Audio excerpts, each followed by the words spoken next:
దేశంలో Bihar assembly elections రాబోతున్నాయి. So చాలా కీలకమైన ఎలక్షన్ ఇది, ముఖ్యంగా ఎన్డీఏ కూటమికి అండ్ ఇండియా కూటమికి, నరేంద్ర మోదీకి అండ్ రాహుల్ గాంధీకి, బీజేపీకి, కాంగ్రెస్ కి. ఎందుకు అనంటే మొన్న ఎంపీ ఎలక్షన్స్ తర్వాత ఎంపీ ఎలక్షన్స్ లో రిజల్ట్ ఎట్లా వచ్చింది? సరే, ఎన్డీఏ కూటమి అధికారంలోకి వచ్చినా నితీష్ కుమార్ జేడీయూ మీద అండ్ చంద్రబాబు నాయుడు తెలుగుదేశం పార్టీ మీద ఆధారపడాల్సిన పరిస్థితి బీజేపీకి వచ్చింది. సో ఆ తర్వాత జరుగుతున్న రాష్ట్ర ఎన్నికలు ఇవి. సో అండ్ దట్టు చాలా పెద్ద రాష్ట్రం ఇది. పెద్ద రాష్ట్రం అంటే 243 నియోజకవర్గాలు ఉన్న రాష్ట్రం, 40 ఎంపీ స్థానాలు ఉన్న రాష్ట్రం బీహార్. సో ఈ బీహార్ లో ఆసక్తికర పోటీ కనబడుతున్నది. వార్ బిట్వీన్ ఇండియా కూటమి మధ్య ఉండబోతున్నది అనేది చాలా స్పష్టంగా మనకు అర్థమవుతున్నది. సో మరి ఈ పరిస్థితుల్లో పార్లమెంట్ ఎలక్షన్స్ తర్వాత జరుగుతున్న ఈ రాష్ట్ర ఎన్నికలు అండ్ దట్టు పెద్ద రాష్ట్రం, 40 ఎంపీ నియోజకవర్గాలు ఉన్న రాష్ట్రం కాబట్టి అందరూ దీనిపైన ఫోకస్ చేశారు.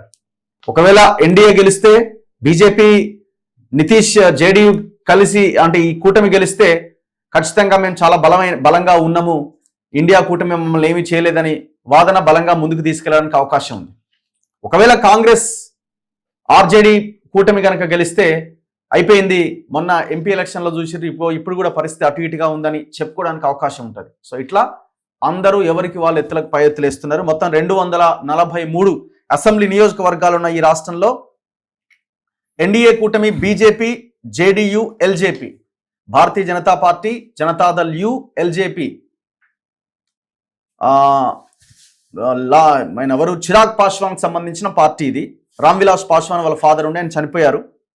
And Nitish Kumar JDU and BJP Narendra Modi Bharatiya Janata party. So ఈ ముగ్గురు కలిసి పోటీలో ఉన్నారు. ఇంకా చిన్న చితక పార్టీలు ఉన్నాయి. అండ్ ఇండియా కూటమి విషయానికి వస్తే కాంగ్రెస్, రాష్ట్రీయ జనతాదళ్ ఆర్జేడీ, లాలూ ప్రసాద్ యాదవ్, ఇప్పుడు ఆయన కొడుకు తేజస్వి యాదవ్ అక్కడ ట్రంప్ కార్డుగా కనబడుతున్నాడు. కొన్ని కమ్యూనిస్టు పార్టీలు, సిపిఎంఎల్, ఇట్లా కొన్ని పార్టీలు కలిసి పనిచేస్తున్నాయి. ఎంఐఎం ఇక్కడ సపరేట్గా పోటీ చేస్తున్నది. ముస్లిం ఓటు బ్యాంక్ కూడా ఇక్కడ 17% ఉన్నది ఓవరాల్గా. కొన్ని రాష్ట్రాల్లో ఇంకెక్కువనే ఉన్నది. సో వీళ్ళు కూడా గెలుపోటములను నిర్దేశించే అవకాశం ఉండొచ్చు. ఎంఐఎం గతంలో 5 స్థానాల్లో గెలిచున్నది. And next Jan Suraaj party, strategist Prashant Kishor అక్కడ ఒక పార్టీ స్థాపించి ఆయన అక్కడ పోటీ చేస్తున్నాడు. సో ఈ జనసురాజ్ పార్టీ కూడా 243 నియోజకవర్గాల్లో పోటీ చేయబోతున్నారట. గత బై ఎలక్షన్స్లో ఆయన పెద్దగా ప్రభావం చూపించలేదు, కానీ ఆ రాష్ట్రంలో మరి ఇప్పుడు ఏం చేస్తాడో చూడాలి. ఆయన కూడా గెలుపు ఓటములని ప్రభావితం చేసే అవకాశం ఉన్నట్టు కనబడుతున్నది. ఒకసారి డీటెయిల్డ్గా డిస్కస్ చేయాలంటే సో దీని మీద అనలైజ్ చేసే వాళ్ళు కావాలి. నా ముందు బీకాన్ అనే స్ట్రాటజీ సంస్థ, పొలిటికల్ స్ట్రాటజీ సంస్థ అధినేత మధు గారు నా ముందున్నారు. చాలా ఇంటర్వ్యూ చేసినాం మనం తనతో, చాలా ఎలక్షన్స్కి ముందు, ఆ తర్వాత ఈ రాష్ట్రంలో జరుగుతున్న పరిణామాలు, దేశంలో చాలా రాష్ట్రాల ఎలక్షన్స్ వచ్చినప్పుడు, మొన్న పార్లమెంట్ ఎలక్షన్స్ అప్పుడు కూడా చాలా డిబేట్స్ చేశాం. పర్ఫెక్ట్గా వాళ్ళ యొక్క స్ట్రాటజీస్ని అమలు చేస్తూ, సర్వేలు చేస్తూ, రిజల్ట్కి దగ్గరగా వాళ్ళ యొక్క సర్వే రిపోర్ట్స్ ఉన్నాయి. మాట్లాడదాం. నమస్తే అన్న. Good morning. ముందుగా ఏ పార్టీ ఇప్పుడున్న ట్రెండ్స్ ప్రకారం చూస్తే November 6th and November 11th 2 phases అక్కడ ఎలక్షన్ జరగబోతున్నాయి. ఏ పార్టీ అక్కడ లీడ్లో ఉంది ఇప్పుడున్న రైట్ సిచ్యువేషన్? యాక్చువల్గా నోటిఫికేషన్ వచ్చిన తర్వాత ఈ 2-3 రోజులలో నామినేషన్స్ అనేది దాదాపు క్లోజ్ కాబోతుంది. ఒక 4-5 డేస్లో. ఇంకా పొత్తులు కాలేదన్న.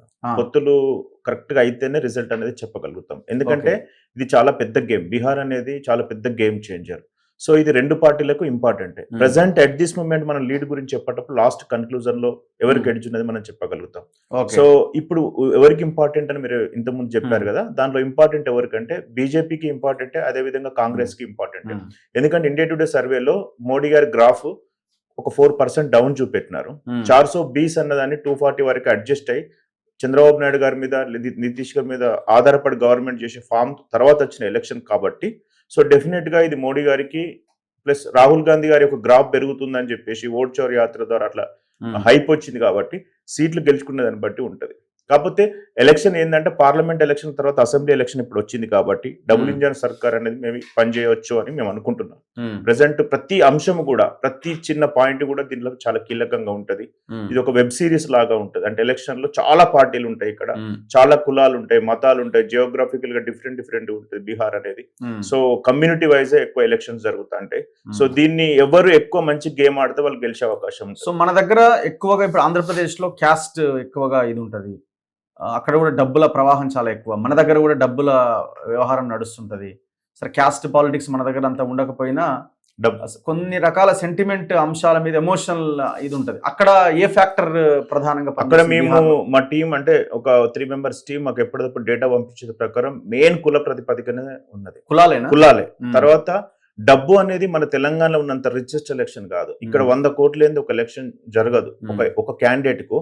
అక్కడ అంత పెద్దగా ఏం లేదు. అంటే ఎప్పుడు వాళ్ళ అంటే కుల ప్రాతిపదిక ఎమోషన్స్ మీదనే నడుస్తుంది. ఎక్కడెక్కడ ఏమేమి కులాల మధ్య అక్కడ పోటీ? మొత్తం 50% ఓబీసీలు ఉన్నారు, బీసీలు ఉన్నారు, 50% ఇంకా ఎక్కువనే ఉన్నారు. అప్రాక్సిమేట్లీ సబ్జెక్ట్ కరెక్షన్ చెప్తున్నా. సో దాంట్లో 15% యాదవ్లది ఫుల్ డామినేషన్. ఇక్కడ రెడ్డి, కమ్మ, వెల్మ, అవతల సైడ్ ఇంకా వేరే అంటే అట్లాంటి ఎడ్యుకేటెడ్ అవేర్నెస్ ఉన్నటువంటి దాంట్లో యాదవ్లు చాలా బలంగా ఉన్నారు. వాళ్ళు వన్ సైడ్ గా ఉండే అవకాశం ఉంటుంది. మిగతా 36% ఎవరైతే ఉన్నారో వాళ్ళందరూ కూడా నితీష్ కుమార్ వైపు, మిగతా పార్టీల వైపు ఉన్నారు. నితీష్ కుమార్ బలం ఏంటంటే యాదవులతో లేనటువంటి ఈబీసీలు ఒక బలమే నితీష్ కుమార్ గారి బలం. గత 21 సంవత్సరాల నుంచి నితీష్ కుమార్ గారు నడుస్తున్నది వ్యవస్థ అంటే ఓన్లీ ద రిమైనింగ్ ఈబీసీలను పట్టుకొని నడుపుతున్నాడు. కాబట్టి 60% కులాలు ఉంటే 15% వచ్చేసి ఓసీలు ఉన్నారు. అందులో బ్రాహ్మిన్స్, రాజ్పుత్లు ఇంక ఇట్లాంటి వాళ్ళు. తర్వాత హైయెస్ట్ 17% ముస్లిమ్స్ ఉన్నారు. This is the biggest game changer in Bihar. So అది కొంచెం మన కిండి కూటమి వైపు ఉన్నది. సో ఇట్లా చూసుకుంటే కులాలు, మతాల ప్రాతిపదికనే వ్యవస్థ మొత్తం నడుస్తున్నది. ఇంకొక విషయం ఏంటంటే గత 21 సంవత్సరాలు ముఖ్యమంత్రిగా పనిచేసిన నితీష్ కుమార్ గారు మామూలు 1 సంవత్సరం 2 సంవత్సరాలు పనిచేస్తేనే 2 సార్లు పనిచేస్తేనే యాంటీ ఇన్కంబెన్సీ ఉంటుంది కదా. అట్లాంటిది 21 సంవత్సరాలు ఏకఛత్రవర్తిగా పరిపాలించారంటే నాకు తెలిసి అంటే ఆయన దాదాపు 6 నుంచి 7 సార్లు అటు ఇటు పార్టీలు మారిండు, కూటములు మారిండు, 9 సార్లు ప్రమాణ స్వీకారం చేసిండు. 21 సంవత్సరాలలో 9 సంవత్సరాలు ప్రమాణ స్వీకారం చేసిన ఏకైక ముఖ్యమంత్రి నితీష్ కుమార్ గారు. So it's a different game and different challenge. చూడాలి ఎట్లా ఉంటది అనేది. మాకైతే క్లియర్ ఐడియా ఉంది. సో మెయిన్ గా నడిచేది అయితే కులాలు, మతాలు, తర్వాత ఈక్వేషన్స్, పొత్తులు, ఓటు ట్రాన్స్ఫర్, ఇదే గేమ్ చేంజర్ గా ఉండబోతుంది. సో ఒక్కొక్క పార్టీ, ఒక్కొక్క కూటమి గురించి మనం మాట్లాడదాం. BJP, Janata Dal you, Nitish Kumar party and LJP, Chirag Paswan, ఈ 3 పార్టీల కూటమి ఇప్పుడు పోటీ చేయబోతుంది. ఇంకా అదర్స్ చిన్న పార్టీ, 2 పార్టీ. సో ఇప్పుడు వీళ్ళ పొత్తు ఆల్రెడీ ఖరారైనట్టుగా కనబడుతున్నది. సో ఇప్పుడున్న పరిస్థితుల్లో ఇందులో బలం ఎవరు? బీజేపీ, జేడీయూ, ఎల్జేపీలో రగ్గారు మేము అనాలిసిస్ చేసిన అత్యంత యాంటీ ఇన్కంబెంట్స్ ఉన్నది. బాగానా? నితీష్ కుమార్ గారు మీ ప్రభుత్వం మీద చాలా వ్యతిరేకత ఉన్నది. వీళ్ళు ఉన్న ఎంపీలు బీజేపీ ఎంపీలే పరామర్శించే పరిస్థితిలో ఉన్నారు. సేమ్ టైంలో అక్కడ ఎవరైతే ఎల్జేపీ నేత చిరాగ్ పాస్వాన్ అన్నారు కదా, ఆయన బహిరంగనే విమర్శిస్తున్నాడు. అంటే అంత యాంటీ ఇన్కంబెన్స్ ఉన్నది. అంతకుముందు అయినా మధ్య మధ్యలో స్టేట్మెంట్స్ అయినా కానీ ఉంది. దాన్ని ఓన్లీ బీజేపీ కవర్ అప్ చేసుకుంటూ వస్తుంది. ఆ ప్రభుత్వం మీద ఉన్న యాంటీ ఇన్కంబెన్స్ ని బీజేపీ కవర్ అప్ చేస్తూ వస్తుంది. ఇక్కడ ఒక స్ట్రైక్ రేట్ అని ఒక వర్డ్ వాడాలి. అంటే మనం 2020 మ్యాచ్ ఆడేటప్పుడు తక్కువ బాల్స్ లో ఎక్కువ కొట్టేవాళ్ళు. ఆ స్ట్రైక్ రేట్ ఉన్న వాళ్ళే ఇలా కీ రోల్ ప్రదర్శిస్తారు. Last time highest strike rate ఎవరికి ఉందంటే అవతల కుటుంబం వాళ్ళ వైపు ఉన్నది. బీజేపీ దాదాపుగా 110 పోటీ చేస్తే 74 స్థానాలు గెలిచిన తర్వాత కూడా ఇలా ముఖ్యమంత్రి యాక్చువల్ గా వాళ్ళకి ఇవ్వాలి. 140 స్థానాలు పోటీ చేసినటువంటి నితీష్ కుమార్ గారికి 43 స్థానాలే వచ్చినాయి. చాలా లో స్ట్రైక్ రేట్. అయినా ముఖ్యమంత్రి అటు జరిపి ఇటు జరిపి 2 సంవత్సరాలు వాళ్ళతో ప్రయాణం చేసిండు, తేజస్వి యాదవ్ వాళ్ళతో. ఆయన ఉప ముఖ్యమంత్రి ఇచ్చేసి మళ్ళీ ఇటు వచ్చేసిండు. సో నితీష్ కుమార్ గారు మోస్ట్ డ్యామేజ్ గా ఉండే అవకాశం ఉన్నది ఎలక్షన్స్ లో. ఎన్డీఏ కూటమి ఓడిపోతుంది అంటే ఒక రీజన్ ఏంటంటే నితీష్ కుమార్ గారు. కాకపోతే దాన్ని ఎవరు ఎన్డీఏ కూటమి దాన్ని ఎవరు కవర్ చేస్తున్నారంటే చిరాగ్ పాస్వాన్ గారు కవర్ చేస్తున్నారు. ఎట్లా? లాస్ట్ టైం ఎలక్షన్స్ లో 133 స్థానాల్లో పోటీ చేసిండు. పొత్తులో ఉన్నప్పటికి కూడా ఎల్జేపీ ఎవరి మీద పోటీ చేసిండు అంటే లోక్ జనశక్తి పార్టీ. అంతే. ఎవరి మీద పోటీ చేసిండు అంటే ఓన్లీ నితీష్ కుమార్ ఉన్న దగ్గరనే పోటీ చేసిండు. పొత్తు ధర్మంలో కూడా ప్రతి దాంట్లో మేము యావరేజ్ అనాలిసిస్ చేస్తే 14,000 నుంచి 15,000 ఓట్ బ్యాంక్ ఉంది ప్రతి కాన్స్టిట్యున్సీ. సో ఇప్పుడు ఆ పొత్తును సవరించి బీజేపీ వాళ్ళు ఒక 105, తర్వాత JDU. జేడీ ఒక 100, తర్వాత ఈయనకు ఒక 25, మిగతా అదర్స్ ఒక 10 అట్లా ఇచ్చి 15 ఇచ్చి ఒక సక్రమంగా పొత్తు జరిగితే ఆ డ్యామేజ్ కంట్రోల్ జరుగుతుంది. ఇది జేడీయూ డ్యామేజ్ కంట్రోల్ చేయాలంటే ఇప్పుడు చిరాగ్ పాస్వాన్ ఒక్కరే వీళ్ళ దగ్గర ఉన్నటువంటి అస్త్రం. ఇంకొక పాయింట్ ఏంటంటే బీజేపీ ఏ రకంగా కవర్ చేయగలుగుతుంది అంటే పోయినసారి స్ట్రైక్ రేట్ బాగానే ఉంది కానీ ఈసారి మరి కొట్టుకొస్తుందా లేదా అనేది మాత్రం కూడా క్లియర్ గా అబ్జర్వ్ చేయాలి. టికెట్స్ వీళ్ళు ఎక్కువ యాదవులకు ఇచ్చే అవకాశం ఉంది సార్. ఏది జేడీయూ వాళ్ళు, తర్వాత బీజేపీ వాళ్ళు, చిరాగ్ పాస్వాన్ వాళ్ళు అంటే వాళ్ళు ఎస్సీ పార్టీ అంటే ఎస్సీ ఓట్లతో సంబంధించి. సో ఇవన్నీ క్రమంగా చూసుకుంటే ఒక పొత్తు మాత్రం ఇండి కూటమితో పోల్చుకుంటే పొత్తు మాత్రం వీళ్ళది పర్ఫెక్ట్ గా ఉంది నేను అబ్జర్వేషన్ ప్రకారం.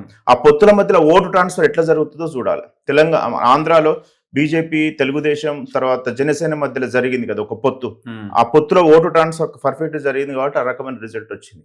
ఇప్పుడు ఈ రెండు పొత్తులో భాగంగా ఓటు ట్రాన్స్ఫర్ కనుక కరెక్ట్ జరిగింది అనుకోండి కొంచెం గేమ్ చేంజ్ మారే అవకాశం ఉంటుంది. ఇంకా కమింగ్ టు మళ్ళీ మీరు నెక్స్ట్ క్వశ్చన్ మాట్లాడదాము. అయితే ఇప్పుడు ఈ చిరాగ్ పాస్వాన్ ఇక్కడ ట్రంప్ కార్డ్ కాబోతున్నాడా? అంతే, వీళ్ళ side Chirag Paswan trump card కాబోతున్నారు. పోయిన సంవత్సరం 15 ఈ పొత్తు పర్ఫెక్ట్ గా జరిగే అవకాశం ఉందా? బీజేపీ ఉంది కాబట్టి కొంత వాళ్ళు బ్యాలెన్స్ చేస్తారు, ఎందుకంటే పదవిలో ఉన్నాడు కాబట్టి. ఎవరు సెంట్రల్ మినిస్టర్ అతను చిరాగ్ పాస్వాన్ సెంట్రల్ మినిస్టర్ కాబట్టి పొత్తులో ఉన్నారు కాబట్టి లాస్ట్ టైం చేసినంత డ్యామేజ్ చేయకపోవచ్చు.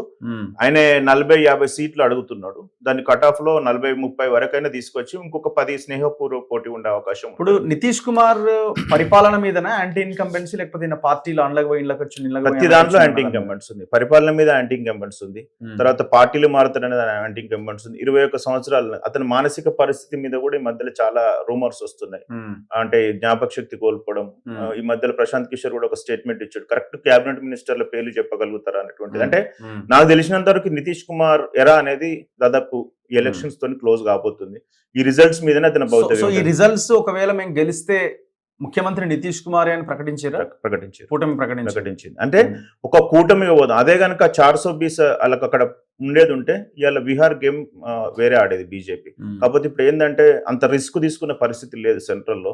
ఇది ఒకటి రిస్క్ ఉంటుంది. చంద్రబాబు నాయుడు గారు పక్క జరిగింది అనుకోండి, ఆల్రెడీ డిఎంకే వాళ్ళు చెప్తున్నారు చంద్రబాబు నాయుడు గారు ఎంపీలు సాటిస్ఫాక్షన్ లేరు అని చెప్పేసి. ఒకవేళ ఇది కూడా ఓడిపోయి బయటకు వచ్చి ఇదంతా జరిగింది అనుకో ప్రాబ్లం అవుతుందనే ఉద్దేశంగా మేబీ అనౌన్స్ సెంట్రల్ గవర్నమెంట్ మీద ఉన్న యాంటీ ఇన్కంబెన్స్ ఏమైనా ఇక్కడ వర్కౌట్ అయ్యాయి? సెంట్రల్ గవర్నమెంట్ మీద ఇంత తొందరగా ఇప్పుడు ఏం యాంటీ ఇన్కంబెన్స్ లేదు. ఎందుకంటే ఆపరేషన్ సింధూర్ ఉంది కదా, అదొకటి ఎందుకు ఆపేసిరు మధ్యలో అనేటువంటిది అవతల వాళ్ళు ప్రచారం చేస్తున్నారు కూటమి వాళ్ళు. ప్లస్ జిఎస్టీ ట్యాక్సెస్ తగ్గించారు గారు, అది కొంచెం పాజిటివ్ గానే ఉంది వాళ్ళ పీపుల్. అంటే కొంచెం కొన్ని వర్గాలకు హ్యాపీగా ఉంది. కొంత ఫండ్ మొన్న బడ్జెట్ లో ఎక్కువ పెట్టినారు బీహార్ ఎలక్షన్ చూసుకొని ముందే. దాన్ని ఎక్కడ డ్యామేజ్ కంట్రోల్ ఉంటుందో అక్కడ చేసుకున్నారు.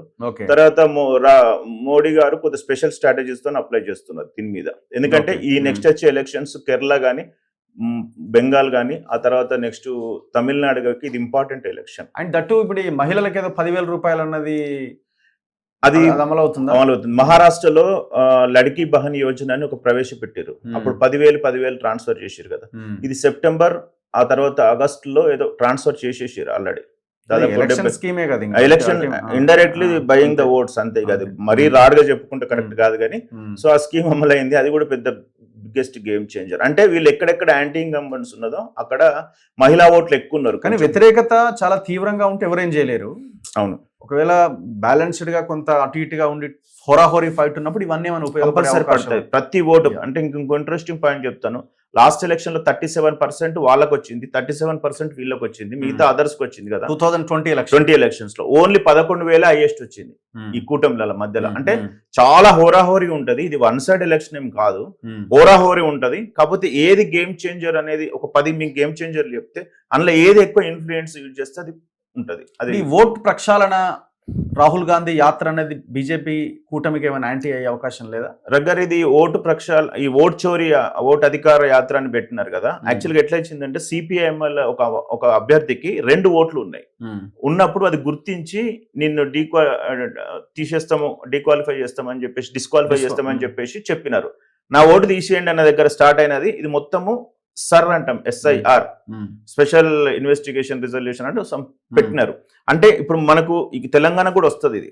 ఇప్పుడు 2 ఓట్లు ఉన్నది అనుకో తీసేస్తారు, చనిపోయింది అనుకో తీసేస్తారు, వేరే దగ్గరికి USSR లో పోయిన అనుకో తీసేస్తారు. అంటే ఫిల్టర్ చేసి ఒకటే ఓటు ఉంచాలనేది వాళ్ళ మంచి కాన్సెప్ట్. కానీ దాంట్లో భాగంగా కూడా మామూలుగా పొలిటికల్ పార్టీస్కి ఎట్లయినా కూడా కొన్ని ఓట్లు తొలగించడం అనేది జరుగుతుంది. రెండు ఉన్నాయి దాంట్లో. ఎలక్షన్ కమిషన్ ట్రాన్స్పరెన్సీ ఉంది, సేమ్ టైంలో కొంత అన్యాయం కూడా జరిగింది, కొన్ని ఓట్లు పోయినాయి. దాదాపు 60 అదే అంటే ఇప్పుడు ఆ యాత్ర ఆ ఇంపాక్ట్ ఏమైనా ఎలక్షన్ మీద ఉండే ఉంటది. 5% మైలేజ్ కాంగ్రెస్ పార్టీకి ఉంది. ఎందుకంటే ఆ యాత్ర వల్ల పెద్ద ప్రజలకు ఒరిగేది ఏముందో తెలియదు, కానీ ఈ మీటింగ్స్ వల్ల, ఈ మొబిలైజేషన్ వల్ల, స్పీచెస్ వల్ల ఫోకస్ అంటే ఒక కాజ్ దొరికింది వాళ్ళు మార్కెట్లోకి వెళ్ళడానికి. బీహార్ చాలా వెనుకబడిన ప్రాంతం గారు, ఇదంతా అర్థం కాదు వాళ్ళకు, ప్రజలకు. వాళ్ళు మనలాగా ఇంత సోషల్ మీడియా యాక్టివ్ గా ఇట్లా ఏముండదు. ఏదో జరిగిందట, ఏదో అన్యాయం జరిగింది. కాకపోతే రాహుల్ గాంధీ గారు దాదాపు మంచి దాన్ని తీసుకున్నారు. కాకపోతే అది ఒక్కటి మీద డిపెండ్ అయితే మాత్రం కాంగ్రెస్ భంగపడు. సో నెక్స్ట్ కాంగ్రెస్ కూటమి, ఇండియా కూటమి విషయానికి వద్దాం. బీజేపీ బలాలు బలహీనతలు అట్లున్నాయి. కాంగ్రెస్ అండ్ రాష్ట్రీయ జనతాదళ్, కమ్యూనిస్ట్ పార్టీలు కూడా సిపిఐఎంఎల్ కూడా ఉన్నది. వాళ్ళకి ఎంతమంది ఎమ్మెల్యేలు ఉన్నారు? దాదాపు 20 మంది ఎమ్మెల్యేలు ఉన్నారు. 20 మంది ఎమ్మెల్యేలు ఉన్నారు. సిపిఐ, సిపిఎంఎల్ కొన్ని జిల్లాలలో చాలా ప్రభావం చూపెట్టారు. So Congress, RJD and communist, ఇక్కడ ఎవరు ఇందులో trump card? Tejashwi Yadav absolutely trump card. Congress పోయిన సంవత్సరం స్ట్రైక్ రేట్ 70 పోటీ చేస్తే 19 గెలిచింది. 70 పోటీ చేస్తే 19 గెలిచింది. సో వీళ్ళు దాదాపు 143 పోటీ చేస్తే 75 గెలిచింది. తేజస్వి యాదవ్ కనుక సీట్లు ఎక్కువ ఇచ్చి కాంగ్రెస్ కొంత తగ్గించుకొని ఒక 45-50 వరకు పోటీ చేసి వదిలేస్తే కొంచెం రిజల్ట్ అనుకూలంగా వచ్చే అవకాశం ఉంటుంది. ఇది పొత్తులు ఇంకొక 2-3 రోజుల్లో తెలుస్తుంది. ఎర్లీ డిస్కషన్ మనకు నామినేషన్ ముందు రోజు వరకు కూడా ఇట్లనే జరుగుతుంది. ఇక్కడ మనలాగా అక్కడ కూడా డిలే అవుతున్నట్టుంది కదా కంపల్సరీ ఈ సీట్ల. ఇంకా నాకు తెలిసి 2 బిఫామ్ కూడా ఇచ్చే అవకాశం ఉంటుంది. సో పొత్తులలో కొంచెం చాలా ప్రాబ్లం ఉంది. కాంగ్రెస్ వాళ్ళు 100 సీట్లు అడుగుతున్నారు. ఒకవేళ 100 సీట్ల మీద పట్టుబట్టి ఉంటే తేజస్వి యాదవ్ ఇండివిజువల్ గా పోయే ఆలోచనలోనే ఉంది. కాబట్టి నాకు తెలిసినంత వరకు కాంగ్రెస్ పార్టీ కొంచెం తగ్గించుకొని సీట్లు వాళ్ళకి పూర్తి స్థాయిలో ఓటు ట్రాన్స్ఫర్ చేయగలిగితే తేజస్వి యాదవ్. ఎందుకు తేజస్వి యాదవ్ అంత బలం ఉంది? తేజస్వి యాదవ్ లాలూ ప్రసాద్ యాదవ్ ఉన్న మచ్చను తేజస్వి యాదవ్ కొంచెం తగ్గించగలిగినాడు. అంటే అప్పుడు స్కామ్లు కానీ ఇట్లాంటివన్నీ, అంటే ఉప ముఖ్యమంత్రిగా పనిచేసిండు, తర్వాత కార్యకర్తలను పట్టించుకోవడం, అంటే 35-37 ఏజ్ లో మాక్సిమం ఒక సీఎం అనేటువంటి దాని క్యాలిబర్ తెచ్చుకోవడం చాలా కష్టమే. అంటే నేను పార్టీల పరంగా పోను కానీ పర్సనల్ ఐడెంటిటీలో మాత్రం Tejashwi Yadav is a good actually. So మేము చేసినటువంటి కొన్ని సర్వేలో, కొన్ని శాంపిల్లో 36% ఎవరు ముఖ్యమంత్రి అయితే బాగుంటుంది అంటే తేజస్వి యాదవ్ గారితే వచ్చింది. ఓకే, దాంట్లో ఇప్పుడు నితీష్ వర్సెస్ తేజస్వి, ఇప్పుడు ఈయన ఈ ఇండియా కూటమి నుంచి వీళ్ళు అధికారంలోకి వస్తే తేజస్వినే కదా ముఖ్యమంత్రి. అవును, డౌట్ లేదు. అక్కడ నితీష్ కుమార్, కానీ వీళ్ళు అనౌన్స్ చేసారు, వీళ్ళు కాంగ్రెస్ పార్టీ వాళ్ళు అనౌన్స్ చేస్తారు. చేయకపోయినా ఇంకా అల్టిమేట్ గా ఆయన అది నేరేషన్ వేరే పోతారు. అది నీకు చేయడం వల్ల నష్టం ఏమి ఉండదు. ఇప్పుడు పబ్లిక్ లో అయితే డిస్కషన్ అదే ఉంటది. పబ్లిక్ లో తేజస్వి అటు నితీష్ కుమార్, సో ఇద్దరి మధ్య ఫైట్ బిట్వీన్ అన్నప్పుడు ఎవరి వైపు? తేజస్వి యాదవ్ వైపే ఉంటది. Nitish Kumar is the last age, ఇవన్నీ ఫ్యాక్టర్ కొంత ఆయన 20 సంవత్సరాలు పరిపాలించిండు. ఇంకా ఆయన ఎరా అయిపోయింది. ఒక బ్యాలక్ ఏంటంటే బీజేపీ వాళ్ళకు ఒక ఫ్రంట్ ఫేస్ లేదు అక్కడ. ఓకే, అంటే ముఖ్యమంత్రిని పెట్టే సుశీల్ కుమార్ మోడీ అని అతను చనిపోయినాడు. ఇంకో క్యాండిడేట్ ను పెట్టి ఎలక్షన్ తీసుకుపోయే పరిస్థితి లేదు. మళ్ళీ సేమ్ రిపీటెడ్ గా మోడీ ఎలక్షన్స్ వైపే పోతున్నారు. మోడీ బొమ్మ పెట్టుకునే పోతున్నారు. అంటే ఒక 35 ఏళ్ల పర్సన్ తేజస్వి యాదవ్ బొమ్మ పెట్టుకొని వాళ్ళు వెళ్తున్నప్పుడు we should appreciate them actual గా. కాకపోతే మోడీ అనేది ఎన్నిసార్లు అయ్యారు, కంపల్సరీ స్టేట్లలో ఒక లీడర్షిప్ అనేది. సో రాహుల్ గాంధీ యాత్ర ఈ ఫ్యాక్టర్ అంటే నాట్ ఓన్లీ ఓట్ అధికార యాత్ర ఇవన్నీ కావు, ఓవరాల్ గా రాహుల్ గాంధీ ఫ్యాక్టర్ ఏమన్నా అక్కడ ఇదే అవకాశం? రాహుల్ గాంధీ గారు బీహార్ లో కొద్దిగా డిఫరెంట్ గా ప్రచారం చేస్తున్నారు. కాకపోతే ఇక్కడ వీళ్ళకి ఇబ్బంది వచ్చిన పాయింట్ ఏంటంటే ఈ ఎంఐఎం ఒకటి, ఆ తర్వాత ప్రశాంత్ కిషోర్ ఒకటి గ్రేట్ స్ట్రాటజిస్ట్, ఈ రెండింటి మీదనే మనకు డిపెండ్ అయి ఉంటది. ఎంఐఎం ఎట్లా ఉంటది అంటే ఇప్పుడు కాంగ్రెస్ కి అనుకూలంగా ఉంటది. ఎంఐఎం వీళ్ళతో కలిసి లేదు, వాళ్ళు ధర్నాలు చేస్తున్నారు మమ్మల్ని అలయన్స్ లో పెట్టుకోమని చెప్పేసి, ఎవరు వీళ్ళతో ఇండి కూటమితో. కానీ అదొకవేళ పెట్టుకున్నారు అనుకోండి, టోటల్ గా హిందూ పోతుంది అని చెప్పేసి వద్దే అని చెప్పేసి అనేది వదిలేసిరు వాళ్ళను. అయితే అసదుద్దీన్ ఓవైసీ స్టేట్మెంట్ ఏమి ఇచ్చిందంటే మేము కూడా ఒక 100 స్థానాల్లో పోటీ చేస్తాం అన్నాడు. ఒకవేళ అసదుద్దీన్ ఓవైసీ కనుక ఎంఐఎం పార్టీ కనుక 100 స్థానాలు కనుక బీహార్ లో పోటీ చేస్తే డెఫినెట్ గా ఎన్డీఏకి ఎడ్జ్ ఉంటుంది. ఎందుకంటే last time 2020 election I think నేను అనుకోవడం, మహారాష్ట్ర ఎలక్షన్ లో కూడా ఇట్లానే పోటీ చేయడం వల్ల బీజేపీకి అడ్వాంటేజ్. ఇప్పుడు 2 గేమ్ చేంజర్స్, ఒకటి ఎంఐఎం ఒకటి ఉన్నది. తర్వాత ఎంఐఎం ఎక్కువ సీట్లో పోటీ చేస్తే ఎన్డీఏ వైపు ఉంటుంది. కరెక్ట్ 10,000 పంపించినది ఉన్నది కదా, అదొకటి గేమ్ చేంజర్ ఉంది. తర్వాత మొన్న మెట్రో స్టేషన్ ఓపెన్ చేసినారు జస్ట్ 1 గంట ముందు, కోడ్ వచ్చే ముందట. అంటే కొన్ని కార్యక్రమాలు చేసినారు ఆ డ్యామేజ్ ను కంట్రోల్ చేసినందుకు. అయినా మోడీ బీజేపీ వాళ్ళు జేడీయూకి చాలా రెస్పెక్ట్ ఇస్తున్నారు, డిపెండెన్సీ ఉన్నదని చెప్పేసి. కాబట్టి ఇండి కూటమి కనుక గెలవాలనుకుంటే పర్టికులర్ గా యునైటెడ్ గా పోవాలి. తేజస్వి యాదవ్ కు కొంత ఫ్రీ హ్యాండ్ ఇవ్వాలి. ఇస్తే జరుగుతుంది. కాకపోతే ఏజ్ ఫ్యాక్టర్ చిన్నది అవ్వడం వల్ల లాస్ట్ పార్లమెంట్ లో పెద్ద పర్ఫార్మెన్స్ చూపెట్టలేదు వాళ్ళు. అదే చిరాగ్ పాషా ఉన్నారు అనుకోండి, 5 సీట్లు ఇస్తే 5 సీట్లు గెలిచిండు. ఇప్పుడు ఎంపీ స్థానాలు వస్తే జేడీయూ 12, మొత్తం 40లో జేడీయూ 12, బీజేపీ 12, ఆర్జేడీ 4, కాంగ్రెస్ 3 గెలిచింది. Congress 3, CPIML 2, HMS 1. సో మొత్తం 40లో వాళ్ళు 20. ఇంత బ్యాడ్ పర్ఫార్మెన్స్ లో కూడా జేడీయూ బీజేపీ కొట్టుకొచ్చింది కాబట్టి, డబుల్ ఇంజిన్ సర్కార్ కాబట్టి మేబీ ఓటర్లు ఇప్పుడు దీళ్ళకి వేస్తే ఏముంది అనే పరిస్థితి ఉన్నది. కాకపోతే ఇక్కడ అంటే ఆ ఇంపాక్ట్ ఇప్పుడు ఈ ఎలక్షన్స్ మీద ఉంటదని మనం అనుకోలేము. కాకపోతే నేరేషన్ ఎట్లా వస్తుందో చూడాలి. మోడీ ప్రభు స్పీచెస్ లో మరి నేరేషన్ ఎట్లుంటుందో కొన్ని సభలు చూస్తే మనకు అర్థమైపోతుంది. కాకపోతే ఏంటంటే ఈ కోటి ఉద్యోగాలు ఇంటికో ఉద్యోగం అనేది స్టేట్మెంట్ అది మైనస్ అయ్యే అవకాశం ఉంటుంది. ఎందుకంటే ఉన్నది 27 లక్షల ఉద్యోగాలు బీహార్ లో, 3 కోట్ల ఉద్యోగాలు అనేది హైలీ ఇంపాసిబుల్. ప్లస్ మన తెలంగాణలో ఉన్న 6 గ్యారంటీస్ ని అటు ఇటు మార్చి పెట్టే ఉద్దేశం, అది కూడా పెద్ద మైనస్ అయ్యే అవకాశం ఉంటుంది. ఇంతకుముందు ప్రశాంత్ కిషోర్ గారు ఇవన్నిటిని విమర్శించుకుంటూ పోతున్నాడు. Prashant Kishor is the most spoiler. ఆయన స్ట్రాటజిస్ట్ గానీ ఆయన స్పాయిలర్ స్ప్లిటర్. దీంట్లో ఆయన గెలవాడు. మా సర్వే ప్రకారం ఏంటంటే 6 to 8% ఓటు పర్సెంట్ కంటే ఎక్కువ రాదు. ప్రశాంత్ కిషోర్ మొత్తం 243 స్థానాల్లో పోటీ చేస్తున్నారు. క్యాండిడేట్స్ దొరకట్లేదు. ఒక 1300 కిలోమీటర్ల యాత్ర చేసినాడు. Prashant Kishor last time bypolls లో పోటీ చేస్తే 3 డిపాజిట్ రాలేదు. ఒక దాంట్లో నవాబ్ గంజ్ అనే ప్రాంతంలో డిపాజిట్ వచ్చింది. ఆయన వాదన ఏంటంటే మాకు 10,000 ఓట్లు పడ్డాయి, అంటే మాకు ఓట్ బ్యాంక్ 10 ఉంది, మేము డిసైడ్ చేస్తామనే ఫీలింగ్ లోనే ఉన్నాడు. నాకు తెలిసినంత వరకు ఎన్ని సర్వేలు ఎన్ని చెప్పినా గానీ ప్రశాంత్ కిషోర్ కి అయితే ఒక 6 to 8% ఓట్ బ్యాంక్ అయితే దాటదు. ఎక్కడ కూడా గెలిచే అవకాశం అయితే లేదు. తేజస్వి యాదవ్ మీద నేను పోటీ చేస్తాను, 2 ప్లేస్ లో పోటీ చేస్తానని నిన్న క్వశ్చన్ అడిగితే ఒకటే ప్లేస్ లో చేస్తున్నారు. ఒకవేళ ఆయన కనుక తేజస్వి యాదవ్ మీద కనుక పోటీ చేసి ఓడిపోతాడు. వేరే దగ్గర పోటీ చేసినా గెలిచే అవకాశం ఉంది. ఒక్క సీట్ ఉంది, ఇమాంగంజ్ అనేది ఒక ప్లేస్ ఉంది. ఏముంది అక్కడ ఏం లేదు. మన బైపోల్స్ లో 18,000 ఓట్లు పడ్డాయి, అంతకుమించి పెద్దగా ఏం లేదు. అక్కడ పోటీ చేయబోతున్నాడు. అది ఇంకా చెప్పట్లేదు. ఆయన 51 బ్రాహ్మణ్ కూటం సంబంధించినాడు, అంటే మామూలుగా బీసీలకు ఎక్కువ సీట్లు ఇస్తున్నాడు. అయితే నేనైతే డామేజర్ అనుకుంటున్నా, మోస్ట్ స్పాయిలర్ అనుకుంటున్నా. ప్రశాంత్ కిషోర్ మీదనే ఓట్లు ఎవరు చీలుస్తారు అనేది చాలా ఇంపార్టెంట్ గేమ్ లో, పెద్ద బిగ్గెస్ట్ గేమ్ చేంజర్ ఇది. ఒకవేళ యాంటీ ఇన్కంబెంట్స్ ఓటును మొత్తం చీల్చింది అనుకోండి ప్రశాంత్ కిషోర్, అది ఎన్డీఏకి లాభం అవుతుంది. ఒకవేళ మొత్తం ఓట్లు ఇంటెలెక్చువల్ ఓట్లు ఓబీసీ అంటే అప్పర్ క్యాస్ట్ ఓట్లు కనుక చీల్చిరు అనుకో, ఎన్డీఏకి మైనస్ అవుతుంది. అన్నిట్లా సగం సగం చీల్చుకుంటామేంటి అనుకో. కానీ ఇప్పుడు బై ఎలక్షన్ లో చీల్చడం ఒకటి, ఇప్పుడు జనరల్ ఎలక్షన్స్ డిఫరెంట్ కదా. 1-2 ఎవరు గెలుస్తారు, ఎవరు పోటీ అవకాశం ఉందని ఇద్దరి మధ్యలోనే పోటీ ఉన్నప్పుడు ప్రజలు అటా ఇటా తేల్చుకుంటారు. 3వ పార్టీకి అవకాశం అంటే మనలాంటి ప్లేసెస్ లో అయితే లేదు కదా. దేశంలో ఎక్కడైనా చూసుకోండి మీరు, అంటే థర్డ్ పార్టీ వైపు చూడడం అనేది చాలా కష్టం. అంటే నేను ఏమంటున్నాను గారు, 243లో 70 ప్లేసులలో 3,000 మెజార్టీతోనే అటు ఇటు జరిగింది లాస్ట్ టైం ఫలితం. ఇప్పుడు ఒక 5,000 10,000 ఓటు బ్యాంకు నేనేం పెద్దగా చెప్పట్లేదు. 68% అంటే 7,50,000 పెద్దగా ఏమి ఉండదు, 4 లక్షలు ఎంతో ఉంటది. కానీ అన్నిట్లో 10,000 5,000 చీల్చింది అనుకోండి, డెఫినెట్ గా ఈ 1,500 2,000తో అటు ఇటు ఫలితం తారుమారు అవుతుంది. సో ప్రశాంత్ కిషోర్ ఇప్పుడేం గెలవడు, ఆయన హోప్స్ కూడా ఇప్పుడు ఏం లేవు. ఏదో స్పీచెస్ ఇస్తున్నారు డాక్టర్లకు, ఇంజనీర్లకు, వాళ్ళని వీళ్ళు పిలిచి ఇస్తున్నారు. ప్రజలు ఇంత తొందరగా అడాప్షన్ చేసుకున్న పరిస్థితులు లేరు. కాకపోతే ప్రశాంత్ కిషోర్ కు ఇప్పుడు అంతమందిని గెలిపించింది కదా, ముఖ్యమంత్రులను అక్కడ ఇక్కడ గెలిపించింది కదా. మొన్న చెప్పింది కదా, నేను 2 కోట్లకు అది తీసుకుంటాను, 1,300 యాత్ర చేసిండు కదా. అసలు ప్రశాంత్ కిషోర్ గెలుస్తాడో లేదో చూడాలి. ప్రశాంత్ కిషోర్ కూడా మన రేవంత్ రెడ్డి గారు టార్గెట్, మంచి స్ట్రాటజిస్ట్ కదా, మరి ఆడ ఎందుకు వర్కౌట్ కాదు అంటే ఇప్పుడు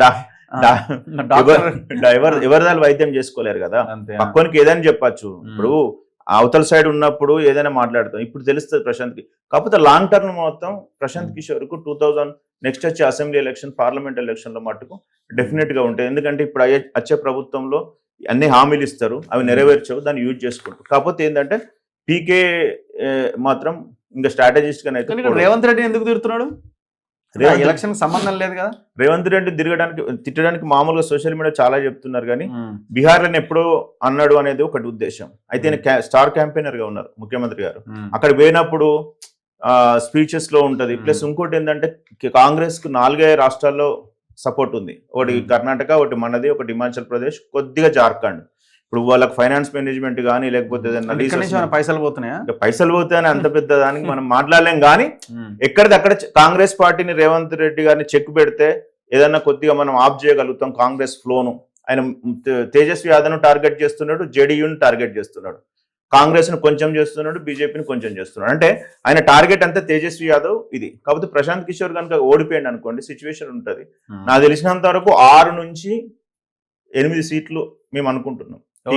పీకే గెలిచాడు. అంటే క్యాండిడేట్స్ ఒక 5-6 మంచి వాళ్ళు బ్యూరోక్రాట్స్ తీసుకునే అవకాశం ఉన్నది. అది ఇంకా ఫైనలైజ్ కాలేదు, చూడాలి. కాకపోతే ఇప్పుడున్న పరిస్థితుల ప్రకారం మీరు ఫస్ట్ అడిగిన క్వశ్చన్ కి ఏంటంటే ఎడ్జ్ హోరాహోరీ పోరు ఉంది.